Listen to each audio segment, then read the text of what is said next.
ഒഡീഷയിലെ നക്സൽ ബാധിത മേഖലയിലൂടെ സഞ്ചരിച്ച 13കാരിയെ കണ്ടെത്തി കേരള പോലീസ്. 4000 കിലോമീറ്റർ റോഡ് മാർഗം സഞ്ചരിച്ച പോലീസ് 40 കിലോമീറ്റർ ഉൾവനത്തിലൂടെയും യാത്ര ചെയ്തു. വനമധ്യത്തിലെ വീട് വളഞ്ഞാണ് കുറുപ്പുംപടി പോലീസ് പെൺകുട്ടിയെ രക്ഷപ്പെടുത്തിയത്. ഉമേഷ്, എന്താണ് സംഭവം? ഈ 13കാരി പെൺകുട്ടി എങ്ങനെയാണ് ഒഡീഷയിൽ എത്തിയത്? പോലീസ് എന്തായാലും അവരെ രക്ഷപ്പെടുത്തിയിരിക്കുന്നു. വിശദാംശം.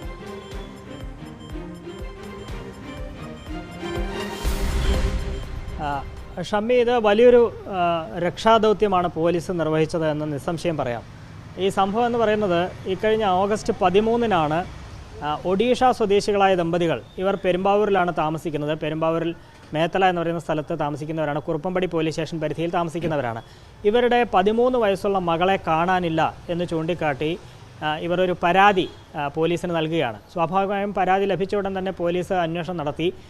ഏതാണ്ട് ആ പ്രദേശത്ത് തന്നെ 100ഓളം CCTV ക്യാമറകളടക്കം പരിശോധിച്ചെങ്കിലും ഒരു വിവരവും പോലീസിന് ലഭിച്ചില്ല. പിന്നീട് ഈ പെൺകുട്ടിയുടെ അമ്മയുടെ ഫോൺ പരിശോധിച്ചു. ആ ഫോൺ പരിശോധിച്ചപ്പോൾ അതിൽ പല ഫോൺ കോളുകളുണ്ട്, പക്ഷേ സംശയാസ്പദമായ ഒന്നും കണ്ടില്ല. പക്ഷേ പോലീസ് സാങ്കേതികവിദ്യ ഉപയോഗിച്ച് ഏതെങ്കിലും ഫോൺ കോൾ വിവരങ്ങൾ ഡിലീറ്റ് ചെയ്തിട്ടുണ്ടോ എന്നുള്ള സംശയത്തിൻ്റെ അടിസ്ഥാനത്തിൽ സാങ്കേതികവിദ്യയുടെ സഹായത്തോടെ പരിശോധിച്ചപ്പോൾ അതിൽ നിന്നൊരു ഫോൺ കോൾ, സേലത്ത് നിന്നൊരു ഫോൺ കോൾ ഈ പെൺകുട്ടിയുടെ അമ്മയുടെ മൊബൈൽ ഫോണിലേക്ക് വന്നിട്ടുണ്ട് എന്ന് പോലീസ് സ്ഥിരീകരിച്ചു.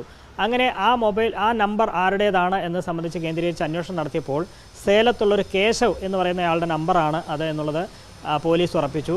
അങ്ങനെ സേലത്തേക്ക് ഇവർ പോവുകയാണ്. ആ സേലത്തേക്ക് പോകാൻ കാരണം ഈ കേശവ് എന്ന് പറയുന്നയാൾ പറഞ്ഞത് പ്രകാരം അയാളുടെ കൂടെ ജോലി ചെയ്യുന്ന ഈ സേലത്ത് തന്നെയുള്ളൊരു കമ്പനിയിൽ ജോലി ചെയ്യുന്ന ഒഡീഷ സ്വദേശിയായ യുവാവ് ഈ പറയുന്ന പെൺകുട്ടിയുമായി അടുപ്പത്തിലാണ് എന്നുള്ള വിവരം പോലീസിന് അറിയാൻ കഴിഞ്ഞു. അങ്ങനെ സേലത്തേക്ക് ഉടൻ തന്നെ ഇവർ പുറപ്പെട്ടെങ്കിലും സേലത്തെ യുവാവിനെയോ പെൺകുട്ടിയോ കാണാൻ പോലീസിന് കഴിഞ്ഞില്ല.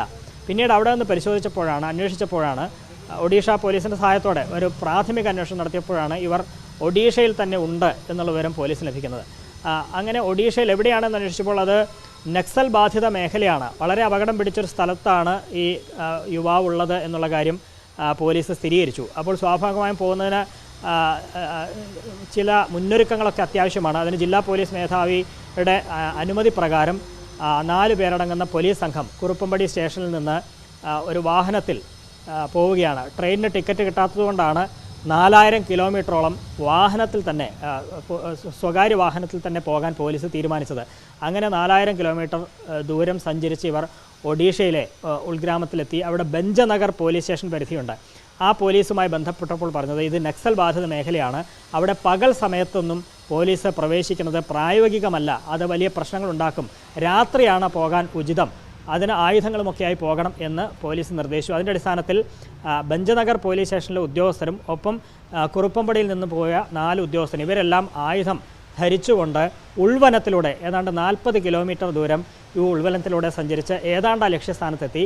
അവിടെ ഈ പെൺകുട്ടിയും യുവാവും ഉണ്ട് എന്ന് കരുതുന്ന വീടിൻ്റെ ഏതാണ്ട് 1 കിലോമീറ്റർ ഇപ്പുറം വെച്ച് വാഹനം നിർത്തി കാൽനടയായി ഈ വീടിൻ്റെ പരിസരത്തേക്ക് പോവുകയാണ്. സ്വാഭാവികമായി അവിടെ പ്രശ്നങ്ങളുണ്ടായി. രാത്രി 12 മണിക്ക് ശേഷമാണ് ആളുകൾ തർക്കവും ഒക്കെ ഉണ്ടായി. പക്ഷേ വളരെ സാഹസികമായി തന്നെ ഈ പെൺകുട്ടിയെയും യുവാവിനെയും അവിടെ നിന്ന് കണ്ടെത്തുകയും ആ പെൺകുട്ടിയെ അവിടെ നിന്ന് മോചിപ്പിച്ച് കുറുപ്പംപടി പോലീസ് അവരുടെ വാഹനത്തിൽ കയറ്റുകയും അങ്ങനെ ഇപ്പോൾ അവിടെ നിന്ന് പുറപ്പെടുകയും ചെയ്തിട്ടുണ്ട് എന്നുള്ളതാണ് അറിയിച്ചിരിക്കുന്നത്. അപ്പോൾ വലിയ സാഹസികമായ പ്രവൃത്തിയിലൂടെ ഒരു രക്ഷാദൗത്യമാണ് കുറുപ്പംപടി പോലീസ് നിർവഹിച്ചിരിക്കുന്നത്. ആ രക്ഷാദൗത്യത്തിന് നേതൃത്വം നൽകിയവരുടെ പേര് കൂടി നമ്മൾ പറഞ്ഞു പോകണം. Sub inspector KM Abi, senior CPOമാരായ NP ബിന്ദു, അരുൺ K കരുണൻ, രജിത് രാം എന്നിവരാണ് ഈ അന്വേഷണ സംഘത്തിൽ ഉണ്ടായിരുന്നത്. ഷമി.